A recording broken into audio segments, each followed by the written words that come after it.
நம்மக்கிட்ட ஒரே ஒரு சௌச்சௌ இருந்தால் போதுங்க, டக்குன்னு 5 நிமிஷத்தில் ஒரு சுவையான சட்னி ரெடி ஆகிடும். எத்தனை இட்லி எத்தனை தோசை வச்சாலும் பத்தாதுங்க, அந்த அளவுக்கு ரொம்ப ரொம்ப ருசியாக இருக்கும். இது என்ன சட்னி அப்படின்னு சொல்லிட்டு நிறைய பேர் கேட்பாங்க. ரொம்ப ரொம்ப ருசியான சட்னி. அது மட்டும் இல்லை, ரொம்ப வேகமாக செய்யக்கூடிய ஒன்றுங்க. நம்ம தேங்காய் சட்னியெல்லாம் செய்கிறோம் பார்த்தீங்களா, அதே மாதிரி இதுவும் ரொம்ப ரொம்ப வேகமாக செஞ்சிடலாம். அது மட்டும் இல்லை, இந்த சௌச்சௌ வந்து தேவையில்லாத கொழுப்பு எல்லாத்தையும் உடம்புலேருந்து வெளியேற்றுறதுல ஒரு முக்கியமான ஒன்று அப்படின்னு சொல்லுவாங்க. ஏன்னா இந்த சௌச்சௌ வந்து வெயிட் லாஸ் பண்ணணும் அப்படின்னு நினைக்கிறவங்க, ஸ்கின் நல்லா க்ளோ ஆகணும், நம்ம உடம்புல இருக்க கழிவு எல்லாம் வெளியேறணும் அப்படின்னு நினைக்கிறவங்க எல்லாமே டெய்லி நம்ம அடிக்கடி நம்ம சௌச்சௌ எடுத்துக்கிட்டோம் அப்படின்னா ரொம்ப ரொம்ப நல்லது. அதுவும் நம்ம இந்த மாதிரி சட்னி நான் சொல்கிற மெத்தடில் நீங்கள் பண்ணி மட்டும் பாருங்களேன், ரொம்ப ரொம்ப டேஸ்ட்டும் சூப்பராக இருக்கும், உங்கள் ஹெல்த்துக்கும் ரொம்ப ரொம்ப நல்லது. அதுக்கு முன்னாடி ஒரே ஒரு டிப்ஸ் சொல்லிக்கிறேன். இந்த சௌச்சௌ எப்படி வாங்கணும் அப்படின்னா, முக்கியமாக சௌச்சௌ ஃப்ரெஷ்ஷாக வேணும் அப்படின்னா இந்த தோலெல்லாம் இருக்குது பார்த்தீங்களா, இதை பார்த்து தான் வாங்கணும். நிறைய பேருக்கு வெஜிடபிள்ஸ் எப்படி வாங்கணும் அப்படின்னே தெரிய மாட்டேங்குதுங்க. ஈவன் பிகினர்ஸாக இருந்தாலும் சரி, நிறையா சமைச்சிட்டு இருக்கவங்களுக்கே கூட அந்த டவுட்ஸ் எல்லாம் இருக்கும். அதெல்லாம் வேணும் அப்படின்னா தனி வீடியோவாக போடுறேன்.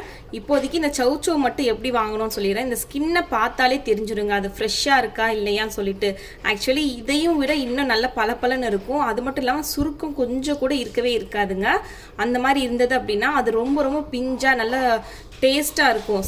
அப்படியே எடுத்து அப்படியே நம்ம வெள்ளரிக்காய் சாப்பிடுவோம் பார்த்தீங்களா, அந்த மாதிரி சாப்பிட்லாம். அந்த அளவுக்கு ரொம்ப சுவையாக இருக்கும். ஆனால் நம்ம இந்த மாதிரி நம்ம ஸ்கின்னை பார்த்து தாங்க வாங்கணும் எப்பயுமே. சுருக்கம் அதிகமாக இல்லாதது அப்படின்னா அது நல்ல ஃப்ரெஷ்ஷான சௌச்சௌ அப்படின்னு சொல்லிட்டு சொல்லுவாங்க. சரிங்களா?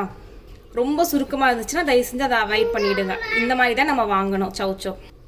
நம்ம இப்போ செய்ய ஸ்டார்ட் பண்ணிடலாம். பாருங்கள், இந்த மாதிரி ஒரு பேனில் நான் கொஞ்சமாக எண்ணெய் ஊற்றிருக்கேன். எண்ணெய் நல்லா காயட்டும். பாருங்கள், இந்த மாதிரி நல்லா எண்ணெய் காஞ்சிருச்சு. ஒரு ஸ்பூன் அளவு தாங்க எண்ணெய் ஊற்றிருக்கேன், அதிகமாக சேர்க்கலை. நான் வந்து எப்பயும் தாளிச்செல்லாம் விட மாட்டேன், அதனால முன்னாடியே கடுகு உளுந்த பருப்பு சேர்த்துக்கிறேன். நீங்கள் கடைசியாக தாளித்து விடுவீங்க அப்படின்னா இந்த ஒரு ஸ்டெப்பை மட்டும் நீங்கள் அவாய்ட் பண்ணிக்கோங்க. இந்த கடுகு உளுந்த பருப்பை மட்டும் எடுத்துக்கோங்க. அதை தவிர்த்து மற்றது எல்லாத்தையும் நீங்கள் ஆட் பண்ணிக்கோங்க கரெக்டாக. நான் வந்து மேக்ஸிமம் இதுக்கு தாளித்து விட மாட்டேங்க, அப்படியே தான் பண்ணுவேன். ஆனால் ரொம்ப ரொம்ப சுவையாக இருக்கும். அடுத்தது சீரகம், ரெண்டும் ஒரு 1/2 டீஸ்பூன் அளவுக்கு சேர்த்துக்கிறேன்.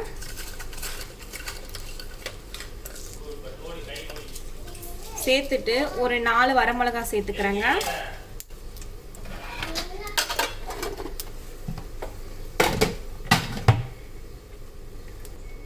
அடுத்து உளுந்தம்பருப்பு பார்த்தீங்களா, முழு உளுந்தம்பருப்பு, இது வந்து ஒரு 1.5 டேபிள் ஸ்பூன் அளவுக்கு நம்ம சேர்த்துக்கலாம்.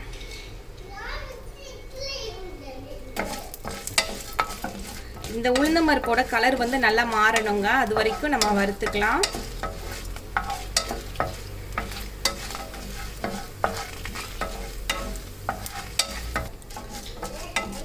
பாருங்க, இந்த மாதிரி கலர் மாறிடுச்சு. ரொம்பவும் கருக விட்டுறக்கூடாது.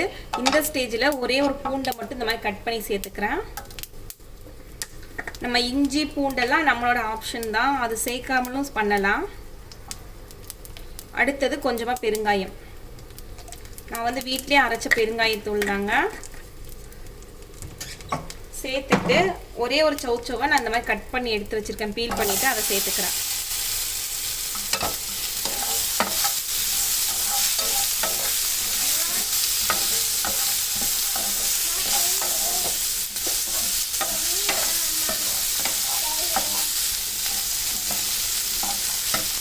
இப்போது இதுக்கு தேவையான உப்பை நான் இந்த ஸ்டேஜ்லேயே சேர்த்துருவாங்க. ஏன்னா அப்போ தான் அந்த சௌச்சௌவில் நல்லா வதங்கி வரும்.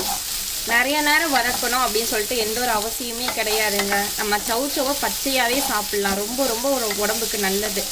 அதுக்குன்னு போட்டு நம்ம நிறைய நேரம் கொதிக்க விடணும் அப்படின்னு சொல்லிட்டுலாம் இல்லை. இந்த மாதிரி மெத்தடில் பண்ணும்போது நம்ம ஒரு ஆஃப் குக் அந்த மாதிரி தாங்க பண்ணுறோம். நிறைய நேரம் குக் கூட பண்ணலை.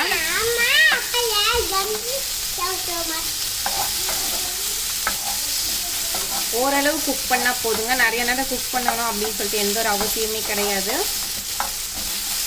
இது வதங்கும் போதே குட்டி பீஸ் அளவு புளி சேர்த்துக்கிறேங்க.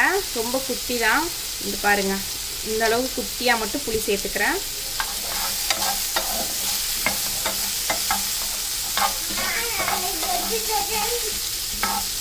பாருங்க, அவ்வளோதாங்க, நிறைய நேரம் வதக்கலை நான். இந்த ஸ்டேஜில் நான் வந்து கருவேப்பிலை இருக்குது பார்த்தீங்களா, கருவேப்பிலையை சேர்த்துக்கிறேன். சேர்த்துட்டு லைட்டாக வணக்கி விட்டுக்கிறேன்.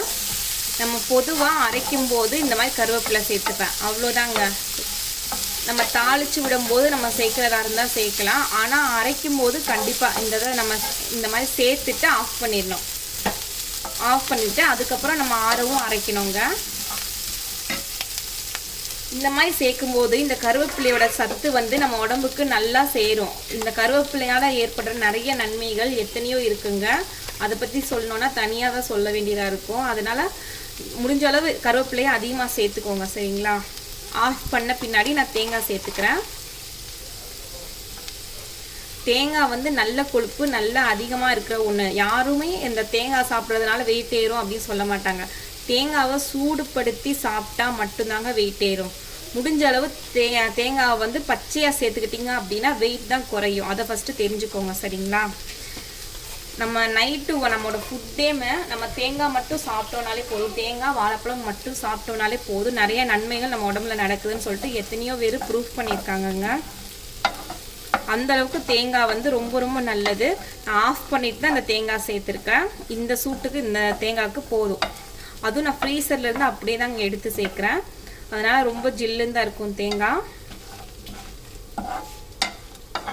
நம்ம எப்போ காய் சட்னி செய்கிறதா இருந்தாலும் சரி, இந்த மாதிரி ஏதாவது ஒரு காயை நம்ம சேர்த்து சட்னியாக பண்ணிட்டோம் அப்படின்னா காய் சாப்பிட்ட மாதிரியும் இருக்கும். அந்த சட்னி கூட சேர்ந்து நம்ம ஃபுட்டில் நிறைய காய் சேர்த்துக்கிட்ட மாதிரியும் இருக்கும். உடம்புக்கு ரொம்ப ரொம்ப நல்லதுங்க. அவ்வளோதான். இதை ஆறவும் நம்ம அரைச்சிக்கலாம், அவ்வளோதாங்க இந்த ப்ரொசீஜர். நிறைய ஒரு மழைலாம் கிடையாது, ரொம்ப சிம்பிள். 5 நிமிஷம் கூட ஆகலைங்க இது செய்கிறதுக்கு. நான் ரொம்ப சிம்பிளாக செஞ்சுட்டேன். 5 நிமிஷத்தில் நம்ம தேங்காய் சட்னிக்கு எல்லா பொருளும் எடுத்து போட்டு அரைப்போம் பார்த்தீங்களா, அதே இது நம்ம எடுத்து போட்டு வணக்கிறோம், அவ்வளோதான். இது ஆறவும் அரைச்சிடலாம், அவ்வளோதாங்க. நம்மளோட ருசியான சட்னி நான் ஆறவும் அரைச்சிட்டு வந்துட்டேன். ரொம்ப ரொம்ப டேஸ்ட்டாக இருக்கும். கண்டிப்பாக ட்ரை பண்ணி பாருங்கள். ட்ரை பண்ணி பார்த்துட்டு உங்கள் ஃபீட்பேக் என்ன அப்படிங்கிறத கமெண்ட்டில் சொல்லுங்கள், சரிங்களா? ஓகே, தேங்க்யூ ஃபார் வாட்சிங்.